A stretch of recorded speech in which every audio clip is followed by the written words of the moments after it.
I'd like to open my review of Meet Me at Noon by giving an apology and eating a little bit of humble pie for the way how I discarded this game when I initially played it during the Cerebral Puzzle Showcase livestream I did a while back. During that experience, I was trying to get through about 50 demos in about 5 hours of constant live streaming until my brain shut down. And if you wasn't able to provide a succinct demo that showed me the variety of different puzzles that were in your game, I was very dismissive and moved on just because I needed to get through as many demos as possible. And Meet Me at Noon suffered in that kind of setup and guise.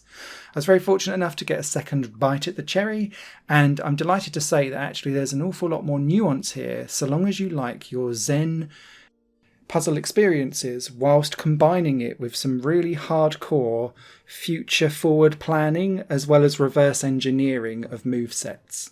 Allow me to explain. In Meet Me at Noon, you play as two different characters called spirits, a sun spirit and a moon spirit, and they to me look like hourglasses crossed with the Journey character. In this game, each level's goal is that you need to get the sun and the moon spirits to land on their respective positions at the same time, thus bringing out the sun and the moon, combining them to create Noon. Sounds quite simple. But they're constantly in movement and motion, and whenever you change from a day to a night cycle by moving through their movesets at the bottom of the screen, each character starts to replay itself back in a different way.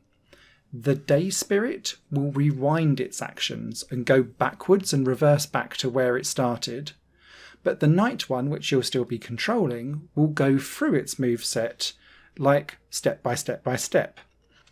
What starts out as just kind of working out how to move characters back to where they need to be and trying to reverse engineer a couple of steps very quickly escalates, and then you start to use one character as a bridge to move another character across, or it might be that you need to get one character in position and then kind of use the other one to nudge it around and push it forward, and then as the day character then rewinds itself, instead of going in one direction, you might have pushed it off a ledge and now it's going a different way.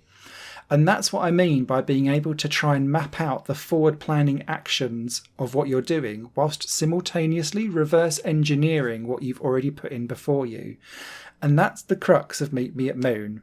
It very quickly becomes an absolute mind-melting brain buster. And there's no hints, there's no tips. Similarly, there's no pressure. You can sit there and just try and noodle your way back and forth. And to be fair, beyond chapter 4, that's what I was doing, just playing things back and forth and trying to work out what the errors were of my ways. Because quite often, it's not the rules of engagement change, but it's constantly dripping new ideas and new things that could happen for you.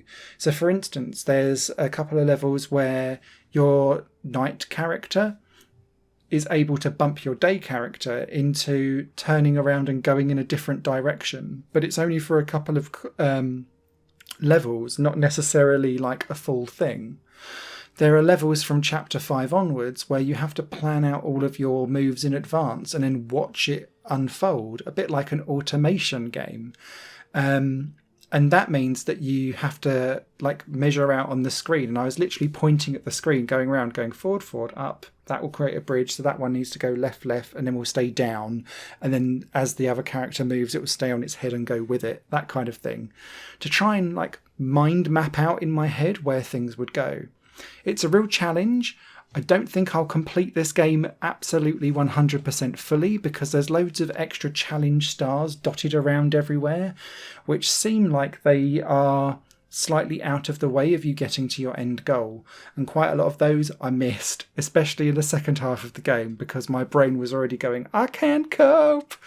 But I do enjoy the fact that there is an awful lot of extra challenge here that I just didn't kind of get to grips with or understand when I was playing this first time off in the live stream. Aside from that, the music is nice and relaxing. I like the fact that there is no time pressure and that you can just noodle around and do your own thing with it. And yeah, I think as far as time loop puzzle games go, this looks really unassuming, but it will hand your brain back to you as a little jelly mold very quickly. and so I think hardcore puzzle fans will love this one. Meet Me at Noon, out now on PC. Written review of over on higherplayinggames.com. I'm so glad I gave this one a second chance because it has an awful lot more to offer than what I first thought it would. Higher Plane Games is part of the Higher Plane Network, a completely independent media outlet supported by people like you. The goal is to create the best possible content that cultivates a richer indie scene for games as well as music and entertainment. To find out more and to get involved, visit patreon.com/higherplane-network. Your support makes all the difference, and in return you'll gain access to bonus content and downloads. Thank you for watching.